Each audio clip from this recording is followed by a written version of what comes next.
let's go to number 9. So number 9, this is for men only. Sisters, you can chat. This is for men only. فقط للرجال.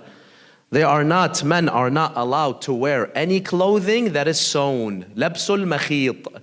If you look at your clothing, everything we wear has stitches, it's sewn. But that's why our normal clothing, we can't wear it. The ihram that we wear, those 2 pieces, it's not sewn at all. So you cannot wear anything that is sewn. It's haram. You have to remove it, everything, and just wear the 2 pieces of ihram. Now, like I said last time, there's 2 exceptions. The first exception is the belt that we men wear, and they sell it in Saudi Arabia everywhere. It's called al-himyan. It's a belt that, first of all, it holds your ihram tightly, and second of all, it has pockets.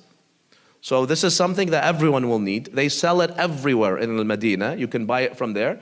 It's gonna be stitched. That's fine. It's gonna be sewn. This is okay. ما في أي مشكلة. The second thing is your slippers. So we're gonna get to this. You can't wear shoes. You have to wear slippers that expose your feet, most of your feet. If there were stitches, if the slippers were sewn, makhit, that's fine. This is only for the men. For the women, this doesn't apply. Now, what about buttons? You'll see some people in their ihrams, because you're wearing your ihram like this, so it keeps on falling, or you wanna put it on from one side to the other, it keeps on falling. So some people, they put buttons, or they buy it with buttons. According to our ulama, most of them, brothers and sisters, almost all of them, in the Shia madhab, haram. You cannot do that. You'll see some hujjaj doing that, but these follow other madhahib. No buttons. What about knots? Tying the 2 pieces of ihram in knots. Al-uqda.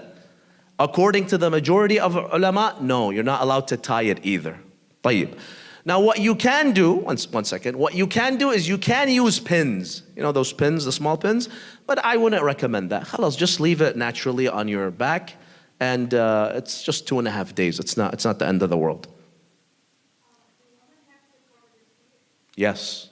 Women have to cover the feet all the time. This is a part of hijab.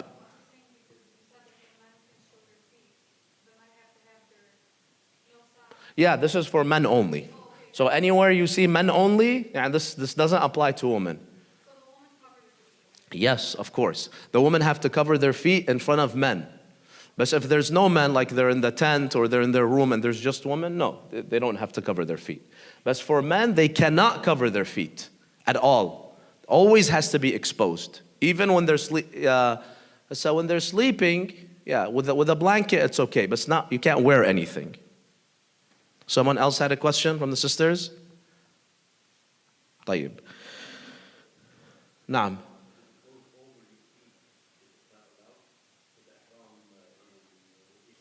نعم. The second piece? No, it has to cover the feet. Yeah, أكيد. You just Google it, you see how it looks.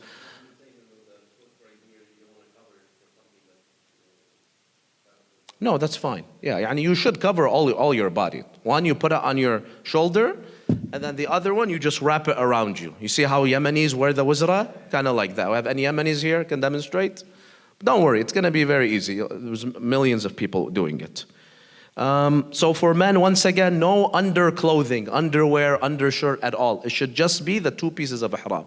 Someone had a question from the sisters? Naam.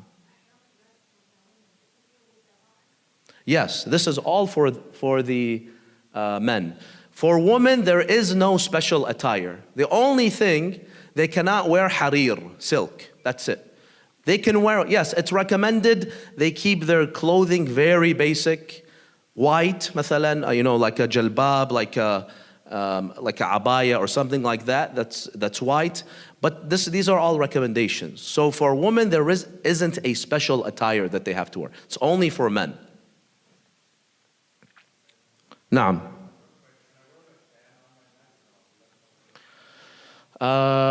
Yes, your neck that's fine. You can do that. Yes. Yeah, you can wear it around your neck. Naam. طيب. And if someone violates from the men this law, I wear مثلا I forgot, I kept my underwear on, I kept my undershirt on, or whatever, for each piece that is sewn, you have to pay a kafara. Yani you have to buy a sheep later and slaughter it. So we have to be very careful with this. طيب, let's go to the next one. The next one is number 10, eyeliner. No eyeliner, no iktihal. And this is, it also falls under, we'll get to this, no makeup at all. And we have to be in our natural form. So absolutely no makeup for women or men. Number 11, it is haram to look in the mirror. You see a mirror, do not look in it. Now, this is only if you're looking at yourself. If you're at an angle looking at the mirror and it's showing you something else, that's fine. Is that clear? So looking at the mirror to see yourself, yani your hair, how you look, right? Remember, you're supposed to stay away from the looks and from anything that has to do with the dunya. Now, if you want to look in the mirror because you don't, if there's something hurting you, you want to see if you have an injury, is there blood, that's okay. But looking in the mirror to see how you look, to fix your hair, to fix your beard, to fix anything, this is not okay. So stay away from mirrors in general. Now selfies are okay. Yani, if you look in your phone and it's the front camera, that's fine. There's nothing wrong with that. No, it's considered a phone. No, because the hadith directly says a mirror. Doesn't matter, ba'd. We go by the hadith of Ahlul Bayt. Yani we can't be holier than thou. If it was haram, because remember, this is not your reflection. This is just a device generating an image of you. It's not my reflection. So it's completely different. Yes, it's this, like you said, it's the same idea, but this is not how Islamic law works. You cannot compare same ideas. It's something completely different. Khalas. But the Imam said, looking at a mirror. This is not a mirror. It has nothing to do with a mirror, and it's not your reflection either. So yes, I wouldn't recommend it, but it's not. We can't come out and say it's haram. Let's go to the next. Number 12. This is only for men. So we talked about this already. Wearing socks, haram. Shoes, haram. The feet have to be exposed, so that's why you wear slippers that expose your feet. Flip-flops or any type of shoe that exposes most of your feet. And they sell all these types in Saudi Arabia, but they might not be very comfortable. So this is something I would recommend, if you would like, try to get something good and comfortable from here. You can wear like Crocs as long as a big portion of the front of the top of your feet is exposed, or flip-flops or whatever. But if you didn't, they do sell all sorts of kinds and types in Saudi Arabia.